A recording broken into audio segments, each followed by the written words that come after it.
ప్రియ దేవుని బిడ్డలారా, బైబిల్ చదవటం వినటం వల్ల మనలో విశ్వాసం పెరుగుతుంది. మన మార్గానికి త్రోవ చూపుతుంది. సమస్త జనులను శిష్యులనుగా చేయడి మత్తయి 28:19 వచనంలో దేవుని వాక్యం తెలియచేస్తోంది. తెలుగు బైబిల్స్ను ఆర్ఆర్కే మూర్తి గారు రీసెర్చ్ చేసి విశ్లేషణ చేసిన బైబిల్లోని ప్రతి అధ్యాయాలను వచనాలను వరుస క్రమంలో అనగా ఆదికాండం నుండి ప్రకటనా గ్రంథం వరకు ఇవ్వబడుతుంది. ప్రతి ఒక్కరూ ఆధ్యాత్మికంగా విశ్వాసంలో బలపడి మీ జీవితంలో ఎదుర్కొంటున్న సమస్యల నుండి విడుదల పొందండి. ప్రతి ఒక్కరూ మీ దీవెన టీవీని సబ్స్క్రైబ్ చేసి ఈ వాక్యాన్ని లైక్ చేసి మీ మిత్రులకు బంధువులకు షేర్ చేయండి. దేవుని సువార్తను ప్రకటింపబడుటలో మీరు పాలిభాగస్తులు కండి. ప్రియ సోదరీ సోదరులారా, ఈ రోజున మనం ద్వితీయోపదేశకాండం 24వ అధ్యాయం వినబోతున్నాము. మొదటి 5 వచనాలు. ఒకడు ఒక స్త్రీని పరిగ్రహించి ఆమెను పెండ్లి చేసుకొనిన తరువాత ఆమె యందు మానభంగ సూచన అసహ్యకరమైనది ఏదో ఒకటి అతనికి కనబడినందున ఆమె మీద అతనికి ఇష్టం తప్పిన ఎడల అతడు ఆమెకు పరిత్యాగ పత్రిక రాయించి ఆమె చేతికిచ్చి తన ఇంటి నుండి ఆమెను పంపివేయాలి. ఆమె అతని ఇంట నుండి వెళ్లిన తరువాత ఆమె వేరొక పురుషుణ్ణి పెళ్లి చేసుకోవచ్చు. ఆ రెండవ పురుషుడు ఆమెను వల్లక ఆమెకు పరిత్యాగ పత్రిక రాయించి ఆమె చేతికిచ్చి తన ఇంట నుండి ఆమెను పంపివేసిన ఎడలగాని, ఆమెను పెళ్లి చేసుకున్న పిమ్మట ఆ రెండో పురుషుడు చనిపోయిన ఎడలగాని, ఆమెను పంపివేసిన ఆమె మొదటి పెనిమిటి ఆమెను మరల పరిగ్రహించకూడదు, పెండ్లాడకూడదు. ఏలయనగా ఆమె తనను అపవిత్రపరచుకొన్నది. అది యెహోవా సన్నిధిలో హేయం. గనుక మీరు యెహోవా నుండి స్వాస్థ్యముగా పొందిన ఈ దేశానికి పాపము కలుగకుండా ఉండాలంటే మీరు అలా చేయకూడదు. ఒకడు కొత్తగా పెళ్లి చేసుకుని సేనలో చేరిపోకూడదు. అతని పైన ఏ వ్యాపార భారమును మోపకూడదు. ఏడాది వరకు తీరికగా అతడు తన ఇంట ఉండి తాను పరిగ్రహించిన భార్యను సంతోషపెట్టాలి. ప్రియ శ్రోతలారా, విడాకులను గురించి చెప్పబడిన ఈ మాటలు విన్నారా? పాత నిబంధనలో దేవుడు విడాకులను అనుమతించాడు. మత్తయి సువార్త 19వ అధ్యాయం 7-9 వచనం వరకు వారు యేసు ప్రభువును అడిగిన ప్రశ్నకు ఆయన ఇచ్చిన జవాబు: మీ హృదయ కాఠిన్యమును బట్టి మీ భార్యలను విడనాడుటకు మోషే సెలవిచ్చాడు గాని ఆది నుండి అలాగు జరగలేదు.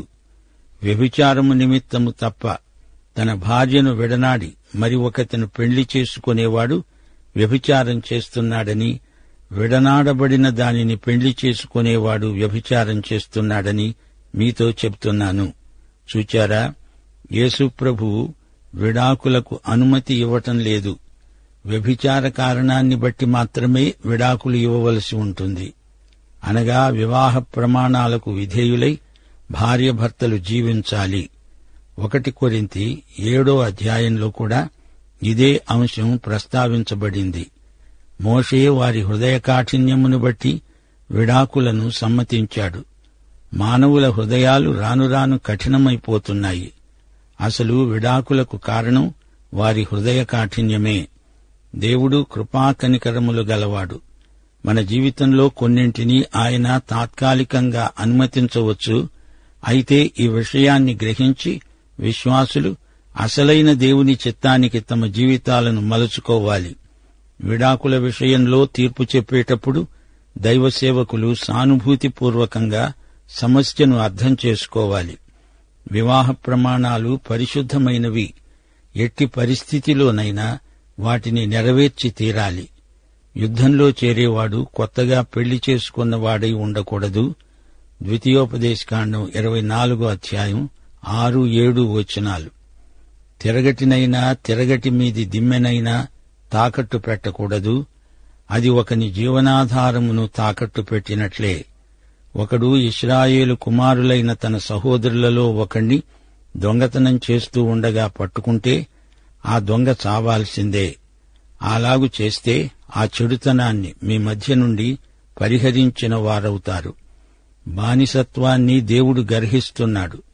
10వ వచనం నుండి అనేక విధములైన ఆజ్ఞలు ఇక్కడ ఇవ్వబడినాయి. కుష్ఠరోగ విషయము. ఈ యాజకులైన లేవీయులు ఏమి చెప్తారో అది విని జాగ్రత్త పడండి.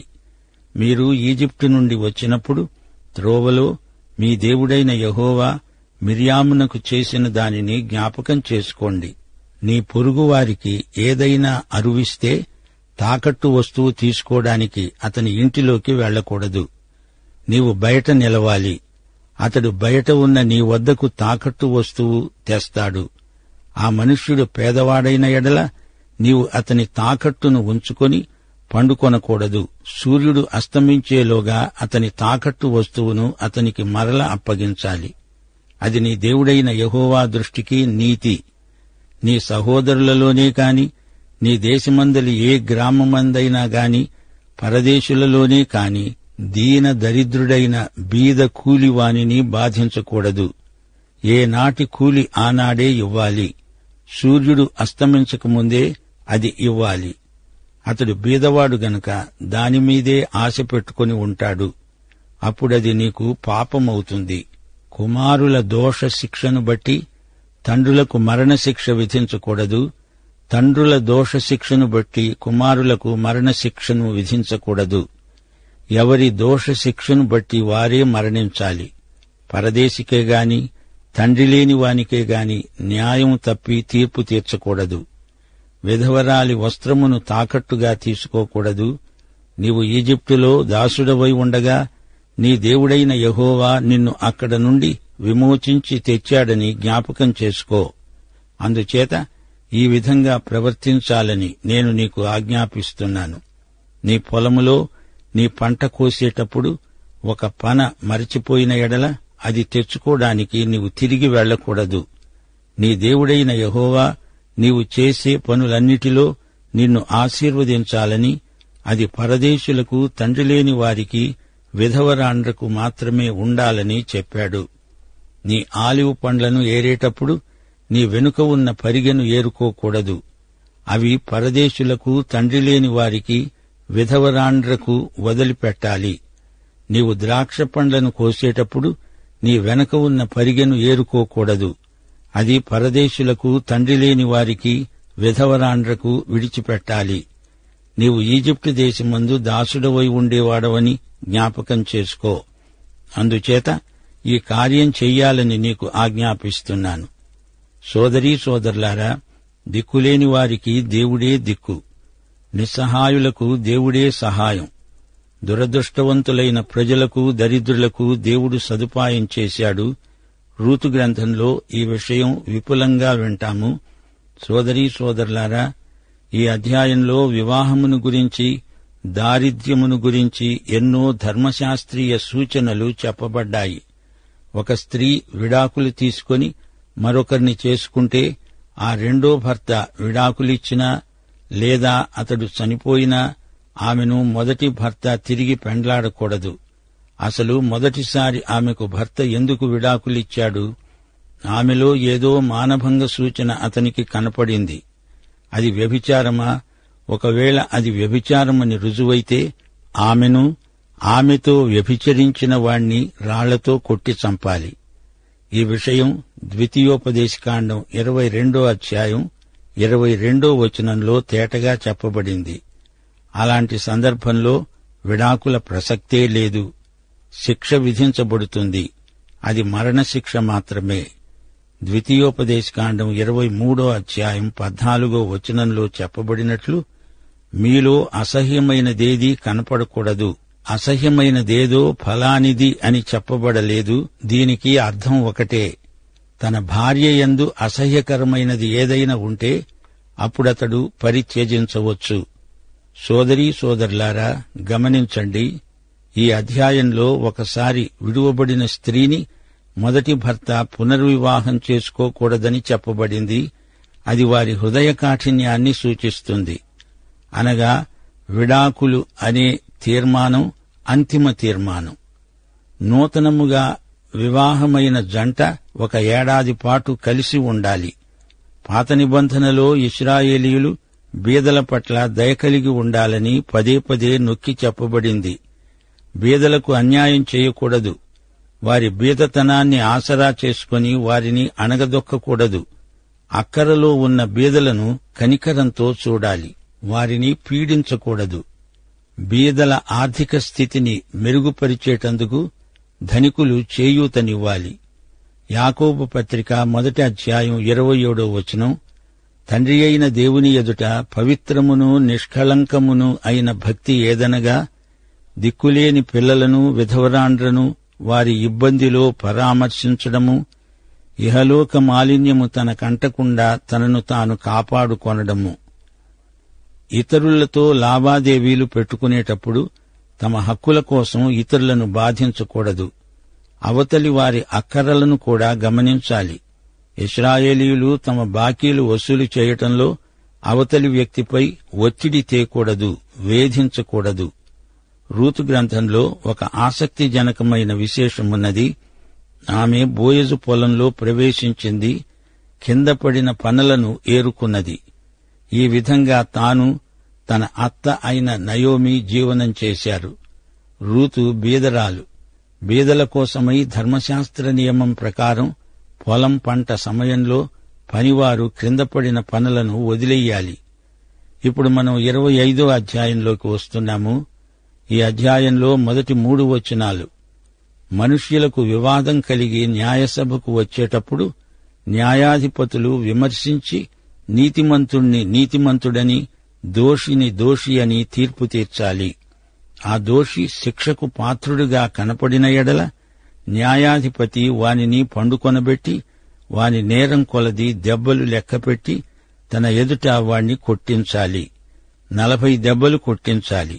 అంతకు మించకూడదు. వీటికంటే విస్తారమైన దెబ్బలు కొట్టించిన ఎడల నీ సహోదరుడు నీ దృష్టికి నీచుడుగా కనపడతాడేమో. గమనించండి, క్రమశిక్షణ అనేది తల్లిదండ్రుల బాధ్యత. అలాగే బడిలో ఉపాధ్యాయుల బాధ్యత. సంస్థలలో ఉద్యోగుల మధ్య క్రమశిక్షణ యజమానుల బాధ్యత. క్రమశిక్షణ చర్య ఆలస్యం లేకుండా వెంటనే జరగాలి. నేరానికి తగినట్లే శిక్ష ఉండాలి. మితిమీరి శిక్షించకూడదు. క్రమశిక్షణ త్వరితంగా జరగాలి. న్యాయసమ్మతమై ఉండాలి. క్రమశిక్షణ చర్య తీసుకునే వారికి ఎంతో నిగ్రహం ఉండాలి. మితిమీరి శిక్షించకూడదు. దోషి యొక్క పరువును కూడా కొంతవరకు గుర్తించాలి. చిన్న నేరానికి పెద్ద శిక్ష విధించకూడదు. పెద్ద నేరాన్ని కొద్దిపాటి శిక్షతో విడువకూడదు. ద్వితీయోపదేశకాండం 25వ అధ్యాయం 4వ వచనం, నూర్చే ఎద్దు మూతికి చిక్కం వేయకూడదు. ఎద్దుల చేత కళ్లం తొక్కిస్తారు.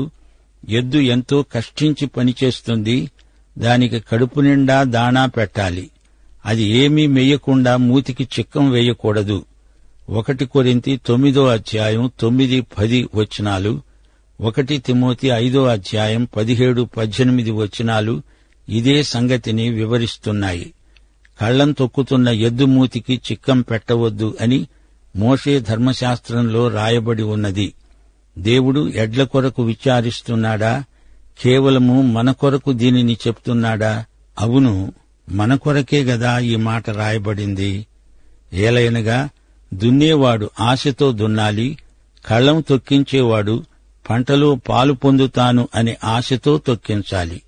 బాగా పాలన చేసే పెద్దలను, విశేషముగా వాక్యమునందు ఉపదేశమందు ప్రయాసపడే వారిని రెట్టింపు సన్మానానికి పాత్రులుగా ఎంచాలి. నూర్చెడి ఎద్దు మూతికి చిక్కం వెయ్యవద్దు. ఈ మాట లేఖనమే చెప్తోంది. పనివాడు తన జీతానికి పాత్రుడు, అనగా సేవలో ఉన్న వారిని నిర్లక్ష్యం చేయకూడదు.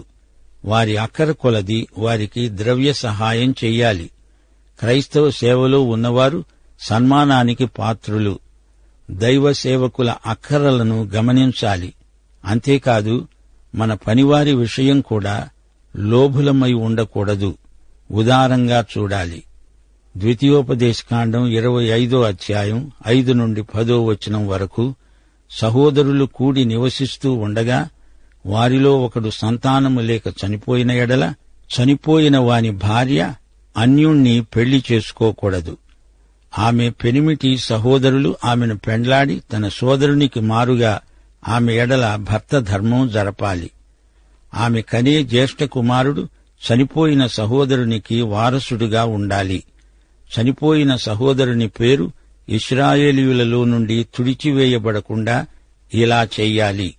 అతడు తన సహోదరుని భార్యను పరిగ్రహించని ఎడల వాని సహోదరుని భార్య పట్టణ ముఖద్వారానికి పెద్దల వద్దకు పోయి, నా పెనిమిటి సహోదరుడు దేవర ధర్మము చేయడము లేదు, తన సహోదరుని పేరు ఇశ్రాయేలీయులలో స్థాపించడం తనకు ఇష్టం లేదంటున్నాడు అని ఫిర్యాదు చేయాలి. అప్పుడు ఆ ఊరి పెద్దలు అతణ్ణి పిలిపించి మాట్లాడిన తరువాత అతడు ఆమెను స్వీకరించడం నాకు ఇష్టం లేదంటే, అతని సహోదరుని భార్య ఆ పెద్దలు చూస్తుండగా అతని దాపునకు పోయి అతని కాలి నుండి చెప్పు తీసి అతని ముఖం మీద ఉమ్మివేసి చెప్పాలి, తన సహోదరుని ఇల్లు నిలుపని మనిషికి ఇలాగే చెయ్యాలి. ఈ విధంగా చెప్పు ఊడదీయబడిన వాని ఇల్లు అని అతనికి పేరు పెట్టబడుతుంది. సోదరీ సోదరులారా, ఒక స్త్రీ యొక్క భర్త చనిపోతే ఆమె తన భర్త సోదరుణ్ణి పెండ్లాడి సంతానం కనవచ్చు. దీనినే దేవర న్యాయం అంటారు. ఈ విధంగా చనిపోయిన వాని వంశం నిలుస్తుంది. ఇశ్రాయేలు సంస్కృతిలో వంశం కొనసాగింపు చాలా ప్రాముఖ్యమైనది. ఆ స్త్రీ ఆ వంశానికి చెందని మరొకణ్ణి చేసుకుంటే ఈ వంశం అంతటితో అంతరించిపోయినట్లే.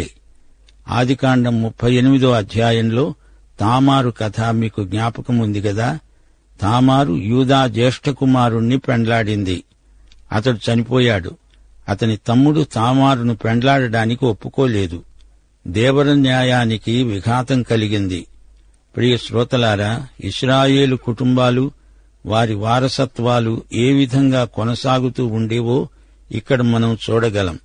మనుష్యులు ఒకనితో ఒకడు పోట్లాడుతూ ఉండగా వారిలో ఒకని భార్య వాని కొట్టుతున్న వాని చేతిలో నుండి విడిపించడానికి వచ్చి చేయి చాచి వాని మర్మావయవమును గాయపరిచిన ఎడల ఆమె చేతిని ఛేదించాలి. నీ కన్ను కటాక్షించకూడదు. హెచ్చుతగ్గులు గల వేరువేరు తూనిక రాళ్లు నీ సంచిలో ఉంచుకొనకూడదు. హెచ్చుతగ్గులు గల వేరువేరు తూములు నీ ఇంట ఉంచుకొనకూడదు. వాగ్దత్త భూమిలో నీవు దీర్ఘాయుష్మంతుడవగునట్లు తక్కువవి కాని న్యాయమైన తూనిక రాళ్లు నీవు ఉంచుకోవాలి. అలాగే తూములు ఖచ్చితమైనవి ఉంచుకోవాలి. అలా చేయకపోతే అన్యాయం చేసే ప్రతివాడు నీ దేవుడైన యెహోవాకు హేయుడు. మీరు ఈజిప్టులో నుండి వస్తూ ఉండగా మార్గమందు అమాలేకీయులు నీకు చేసిన దానిని జ్ఞాపకముంచుకో. వారు దేవునికి భయపడక నీకెదురుగా వచ్చి నీవు ప్రయాసపడి అలసి ఉన్నప్పుడు నీ వారిలో నీ వెనుక ఉన్న బలహీనులనందర్నీ హతం చేశారు. కాబట్టి వాగ్దత్త భూమిలో చుట్టుపట్ల ఉన్న సమస్త శత్రువులను లేకుండా చేసి నీ దేవుడైన యెహోవా నీకు విశ్రాంతి దయచేసిన తరువాత ఆకాశము క్రింద నుండి అమాలేకీయుల పేరు తుడిచివేయాలి. ఇది మరిచిపోవద్దు. నిర్గమకాండం 17వ అధ్యాయంలో అమాలేకీయుల వృత్తాంతం చెప్పబడి ఉంది. అమాలేకీయులు అరణ్యాలలో తిరుగాడే ద్రిమ్మరులు. రఫీదీము వద్ద అమాలేకీయులతో యుద్ధం జరిగింది. మోషే కొండపై ప్రార్థన హస్తాలు పైకి ఎత్తాడు. ఆ హస్తాలు వాలిపోకుండా అహరోను హూరులు ఎత్తిపట్టుకున్నారు. మోషే ప్రార్థన హస్తాలు పైకి ఎత్తినప్పుడు ఇశ్రాయేలీయులు గెలిచారు. హస్తం వాలిపోయినప్పుడు ఓడిపోయారు. అమాలేకు జాతిని నామరూపాలు లేకుండా తుడిచివేస్తాను అన్నాడు దేవుడు. అమాలేకు మన శరీర స్వభావానికి సంకేతం. ఇది ఆదాము నుండి మనము వారసత్వంగా పొందిన స్వభావం. ఈ పాత స్వభావాన్ని అనగా ప్రాచీన పురుషుణ్ణి తుదముట్టించాలని దేవుడు కోరుతున్నాడు. శరీర స్వభావంతో పరలోకానికి ఎవ్వరూ వెళ్లలేరు. ఈ పాత స్వభావం దేవునికి లోబడదు. దీనిని గురించిన వివరం రోమాపత్రికలో వింటాము. ఈ లోకంలో మనం జీవిస్తూ ఉండగా ఈ స్వభావం పూర్తిగా మనల్ని విడిచిపోదు. అయితే నిర్గమకాండం 17వ అధ్యాయం 16వ వచనంలో దేవుడన్నాడు, నాకు అమాలేకీయులతో తరతరముల వరకు యుద్ధం తప్పదు. ఈ శరీర స్వభావాన్ని వదిలించుకోవడానికి ఎన్ని ప్రయత్నాలు చేసినా అది ఒక పట్టాన వదలదు. నీవు సన్యాసివైపోయినా అది వదలదు. ఎంత భక్తి వ్యాయామం చేసినా అది పోనే పోదు. అయితే ఇది జీవితాంతం వరకు పోరాటమే. ఈ పోరాటం అనగా ఆత్మకు శరీరానికి మధ్య యుద్ధం జరుగుతూనే ఉంటుంది. అందులో ఆత్మకి జయం కలగాలి. గలతీ పత్రిక 5వ అధ్యాయం 17వ వచనం, శరీరము ఆత్మకు, ఆత్మ శరీరమునకు విరోధముగా అపేక్షిస్తాయి. ఇవి ఒకదానికొకటి వ్యతిరేకముగా ఉన్నాయి గనుక మీరేవి చెయ్యాలని నిశ్చయిస్తారో వాటిని చెయ్యలేరు. దీనిలో విజయ రహస్యం ఉన్నది. ఆత్మకు లోబడాలి. దేవుని ఆత్మ మాత్రమే మనలో ఆత్మ ఫలాలను ఉత్పత్తి చేయగలడు. అమాలేకీయుల పేరు తుడిచివెయ్యాలంటున్నాడు దేవుడు. ఒకానొక రోజున ఈ శరీర స్వభావం పూర్తిగా సమసిపోతుంది. దేవునికి స్తోత్రం. పాఠం ఇంతటితో సమాప్తం. ప్రభువైన యేసుక్రీస్తు వారి దివ్య కృప మీ ఆత్మలకు తోడై ఉండునుగాక. ఆమేన్.